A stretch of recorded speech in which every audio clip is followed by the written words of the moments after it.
पशु दोनों टाट ओढ़ें और वे परमेश्वर को पुकारें। वे अपने गलत कामों से फिरें और उस उपद्रव से जो वे करते हैं पश्चाताप करें। संभव है परमेश्वर दया करे और अपनी इच्छा बदल दे और उसका भड़का हुआ कोप शांत हो जाए और हम नष्ट होने से बच जाएं। जब परमेश्वर ने उनके कामों को देखा कि वे गलत रास्तों से फिर रहे हैं, तब परमेश्वर ने अपनी इच्छा बदल दी और उसकी जो हानि करने की ठानी थी उसको ना किया। अगर वो राजा उस भविष्यवाणी को गंभीरता से ना लेता और उस भविष्यद्वक्ता पर विश्वास ना करता, तो उसने तो खत्म होना ही था, साथ ही वो पूरा नीनवे शहर भी तबाह हो जाना था।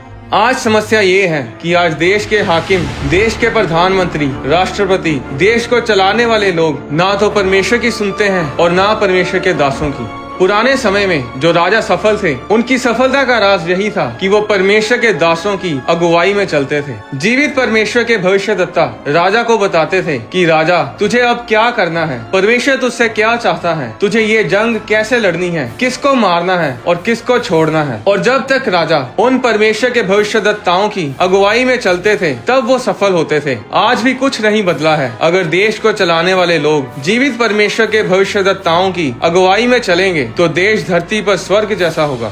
जिस देश को ये पता हो कि क्या होने वाला है, वो हमेशा उस आने वाले संकट के लिए तैयार रहेगा या फिर पश्चाताप करेगा और उस संकट से बच जाएगा। उत्पत्ति अध्याय 41 में लिखा है, सब देशों में अकाल पड़ने लगा, परंतु मिस्र देश में अंत था। जब मिस्र का सारा देश भूखों मरने लगा, तब प्रजा फिरौन से चिल्ला चिल्ला कर रोटी मांगने लगी और वह सब मिस्रियों से कहा करता था, यूसुफ के पास जाओ और जो कुछ वह तुमसे कहे वही करो। इसलिए जब अकाल सारी पृथ्वी पर फैल गया और मिस्र देश में अकाल का रूप भयंकर हो गया, तब यूसुफ सब भंडारों को खोल खोल के मिस्रियों के हाथ अन्न बेचने लगा। इसलिए सारी पृथ्वी के लोग मिस्र में अन्न मोल लेने के लिए यूसुफ के पास आने लगे, क्योंकि सारी पृथ्वी पर भयंकर अकाल था। अगर फिरौन के पास यूसुफ ना होता, अगर फिरौन यूसुफ की बातों पर विश्वास ना करता, तो ना तो फिरौन बच पाता और ना उसके लोग। आज देश को चलाने वाले लोगों को परमेश्वर के दासों की अगुवाई में चलने की जरूरत है, ताकि जब अकाल आए, जब महामारियां आए, तब देश नीचे की बजाय ऊपर जाए।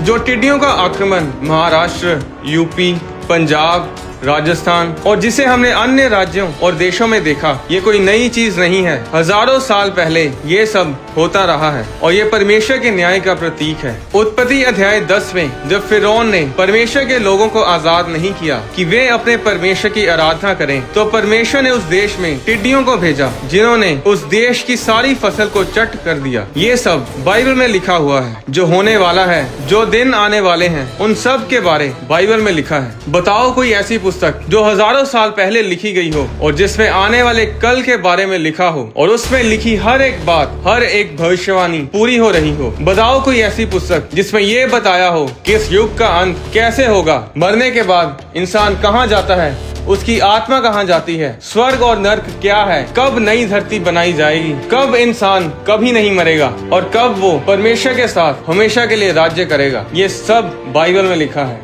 आने वाला समय बहुत बुरा है। भयंकर महामारियां, भूकंप, लड़ाई झगड़े, लोग खाने के लिए एक दूसरे को मारेंगे, इंसान एक दूसरे के मांस को खाएंगे। तब ऐसे संकट से कौन बच पाएगा? सिर्फ वही जो परमेश्वर की आज्ञाओं को मानते हैं, जो परमेश्वर के डर में अपने जीवन को व्यतीत करते हैं, जो पाप से दूर रहते हैं। अगर आप मसीह में नहीं हैं, अगर आप यीशु मसीह को नहीं जानते, अगर आप बाइबल को नहीं जानते और मेरी बातों को सुन रहे हैं, तो मैं आपको बताना चाहता हूँ कि सुरक्षा कहीं नहीं है। आज लोग कनाडा में भी वायरस से मर रहे हैं, अमेरिका में भी वायरस से मर रहे हैं। जब परमेश्वर का न्याय प्रकट होता है, तो फिर कौन उसके कोप से बच सकता है? सुरक्षा अगर कहीं है, तो वो सिर्फ यीशु मसीह में है।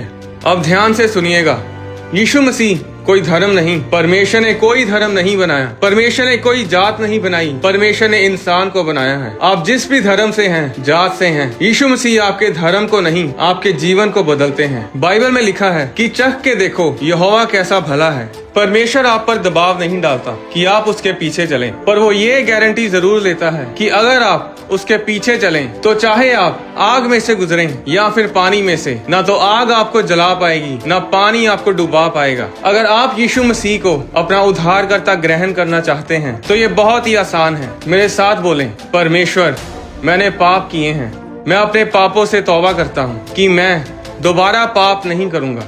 यीशु मसीह, आप मेरे दिल में आए, मैं आपको अपना उद्धारकर्ता ग्रहण करता हूँ यीशु मसीह के नाम में, आमीन।